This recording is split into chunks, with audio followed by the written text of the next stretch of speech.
Earlier, Carolyn Parrish, our Ward number 5 councillor from Mississauga, will be our special guest on the show. So she's already with me. Carolyn, welcome to Radio Parvasi. Good morning. Good morning to you as well. Okay. So please tell us, you are angry with Premier Ford.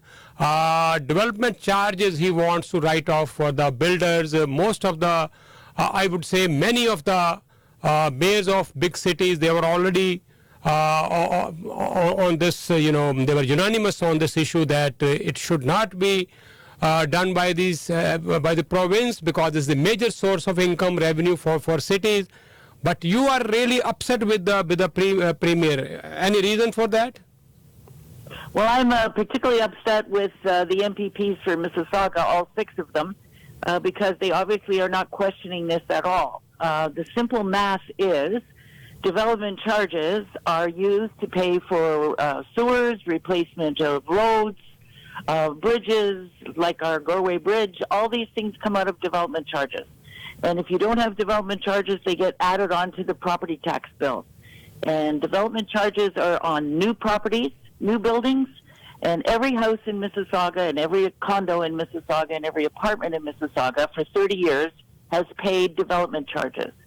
Now, all those people will be paying extra taxes on top of the development charges they paid when their houses were built and their homes were built.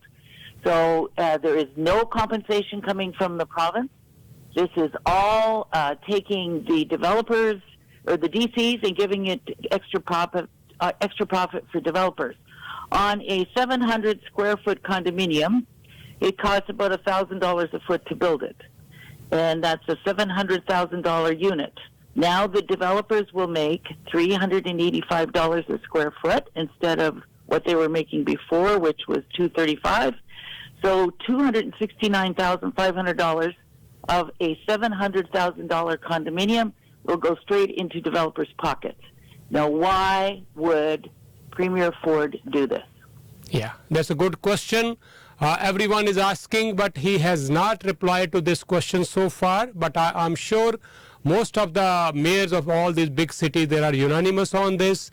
And I'm sure Premier has to reconsider his government decision soon. Okay, Carolyn, you have brought in another motion in the council for rooming houses. So we understand that most of the immigrants are settling in the Peel region, and particularly international students also. So we know in many of the houses there are 10, 12, even 15, 20 people living. So what is this motion all about?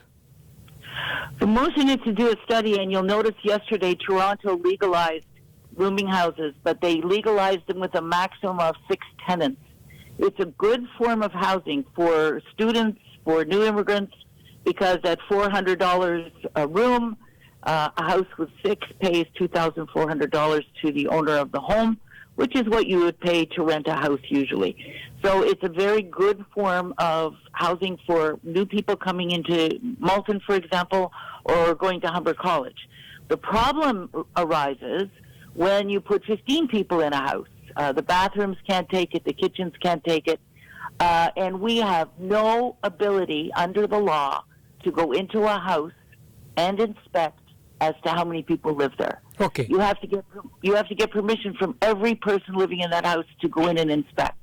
So what we're hoping to do with my motion is to come up with enough power and enough data that we can go to the province and ask them to give us permission to inspect those houses if they don't have licenses.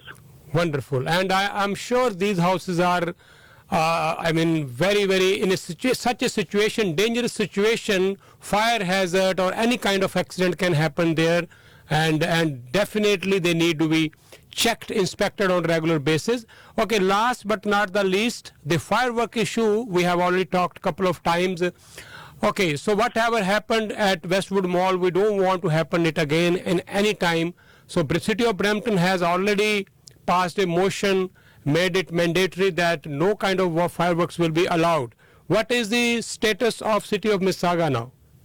Okay, we have another motion that I put on the floor. Will go on January the 1st that looks at tightening the rules to the point where people can sleep at night and the nonsense doesn't take over around holidays. We want to tighten the rules for at least a year and then review it. We don't want to cancel fireworks completely because they are a very important ethnic celebration for many of our people. So rather than cancel them, which we have the power to do, we are tightening the days and the hours, dusk till 11, 1 day per holiday, not 4 or 5. Sales will only be 7 days a week for the stores. They can't sell them from tents. They can't sell them from the trunk of cars. They'll be arrested.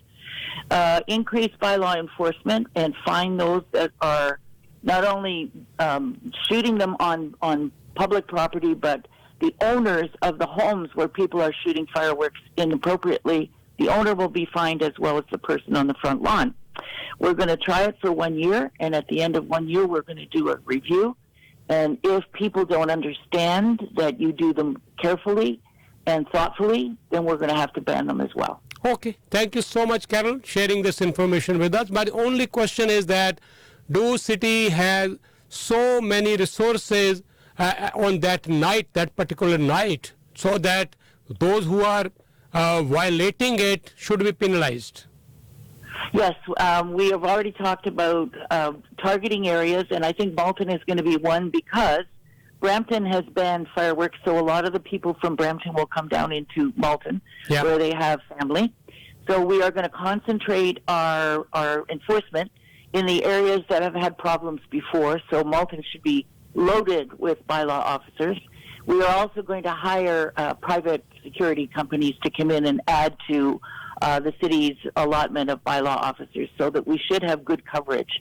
I would imagine Canada Day may be the first one that this will be implemented for, but this will be for all 4 of the major holidays.